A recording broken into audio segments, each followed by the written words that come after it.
Cyber Warfare in 2022 Plus, Attack Techniques and Espionage Tactics of Cybercrime Groups and Nation-States, written by Michael A. Goedeker, Msc, narrated by Mandy Grant-Grierson. Copyrights and disclaimers. The content contained within this book may not be reproduced, duplicated, or transmitted without direct written permission from the author or the publisher. Under no circumstances will any blame or legal responsibility be held against the publisher or author for any damages, reparation, or monetary loss due to the information contained within this book, either directly or indirectly. Legal notice: this book is copyright protected. It is only for personal use. You cannot amend, distribute, sell, use, quote, or paraphrase any part or the content within this book without the consent of the author or publisher. Disclaimer notice. Please note the information contained within this document is for educational entertainment purposes only. All effort has been executed to present accurate, up-to-date, reliable, complete information.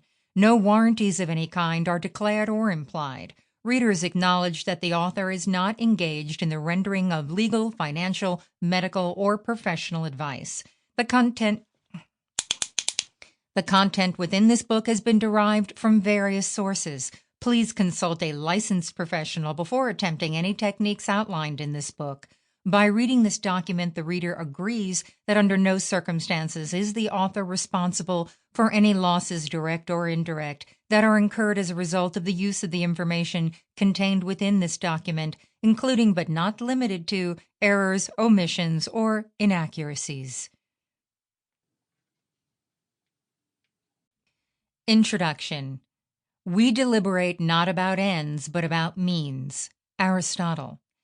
As I write this introduction, the question of cyber warfare and cybercrime could hardly be more pertinent. Russian troops massed at the Ukrainian border and world leaders are racking up air miles, seeking to outdo each other in negotiating, facing down, standing up, or whatever it is they think is necessary for regional peace, world peace, or their own electoral advantages. Meanwhile, away from the young soldiers shivering in their dugouts and tanks, a different kind of warrior is already ferociously engaged in a dissimilar kind of war. The practitioners of cyber warfare are widely reported to be heavily engaged in preparatory skirmishes, and as with covert operations from the spies in Jericho, it's difficult to be sure exactly what is going on.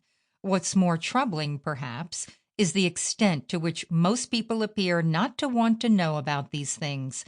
Cybersecurity is thrilling enough when we see feverishly typing nerds in CSI or a Bourne film, but in our day-to-day lives, we fail to get excited.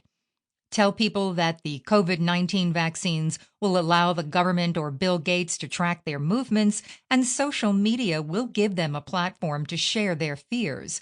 But warn them about everything else they're sharing on social media, and you're likely to get a shrug of the shoulders.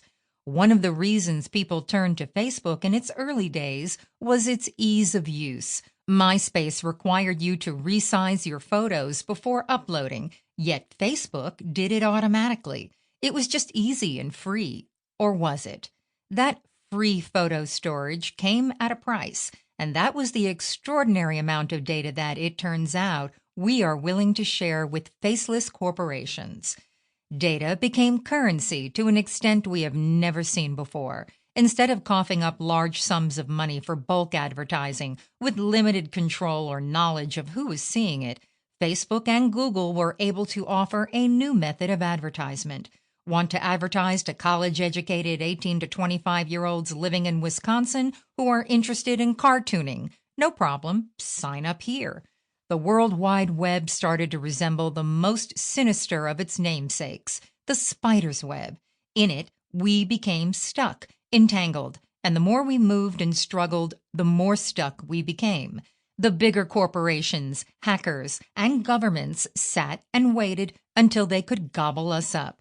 Like accepting friendship from Don Corleone, the deal came with a price, unspecified as yet, but sure to be paid at a later stage. How we got to this point where everyone and everything is connected to each other Sample complete. Ready to continue?